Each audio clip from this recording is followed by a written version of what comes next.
with the treaty process, we're seeing these treaties being developed. You know, we see Queensland, the Northern Territory, Victoria committing to treaty processes. But, I mean, just to go to your point about the King, can the states actually negotiate treaties with different Aboriginal clans, or is this something that needs to be negotiated with the Commonwealth or even with the Crown? Well, a treaty is between two sovereigns. So the Crown says that they are sovereign through enacting the Australian Parliament, and we are sovereign. We've been sovereign since the beginning of time, and we've proven that with the ancient cultural sites around the country and our ancient stories of how this country came to be. We have proof that we've been here for since a time immemorial.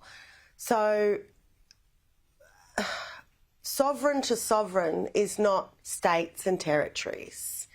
And those state and territory treaties, whilst it's a good idea and it's mainly Labor that are doing it, it's run by the government. It's dictated to by the government. I was involved in the treaty process in Victoria as the member for Northcote.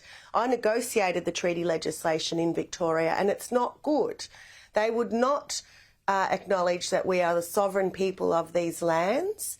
They would not allow for an Elders Council to be established and part of the legislation. The whole chamber voted that down. So there are problems with that.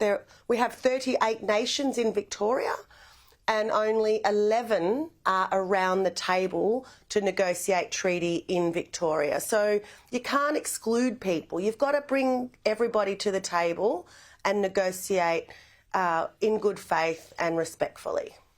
You also, just finally, you made the point last week that we wouldn't have enough money to pay the reparations that are owed. How would these treaties be negotiated if we don't have the money to pay the reparations? And what sort of reparations do you think would be sought?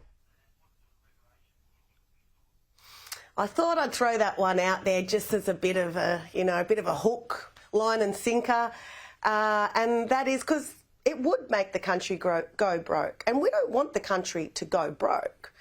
Like, we're not silly, but we have a right to negotiate so that we can benefit from this country like we used to. We used to have access to land. We used to have access to water. We used to have access to our language and our law, and our children weren't being taken away, and our people weren't being put in prison like they are today.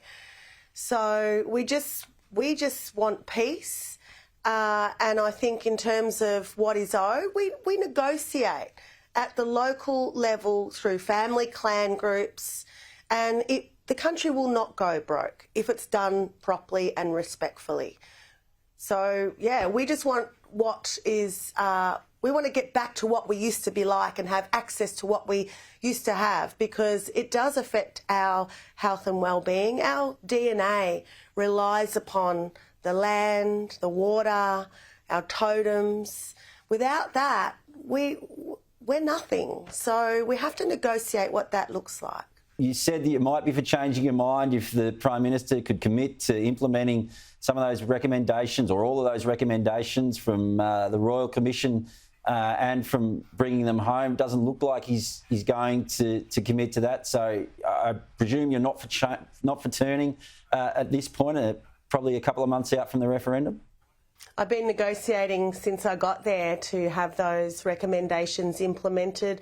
I mean, one of the recommendations is to raise the age of legal responsibility, but it's also about healthcare in prisons. You know, every prisoner in the prisons does not have access to healthcare and certain medications. So it's for all people. And yeah, they don't want to get their hands dirty. They don't want to commit to anything relating to those recommendations, and so I'll continue to say no to the referendum. I don't think that we should have a referendum. I think that no and yes are both racist notions. The whole process of the referendum is based on racism, and that is the problem, and we need to start again, and it has to start with truth.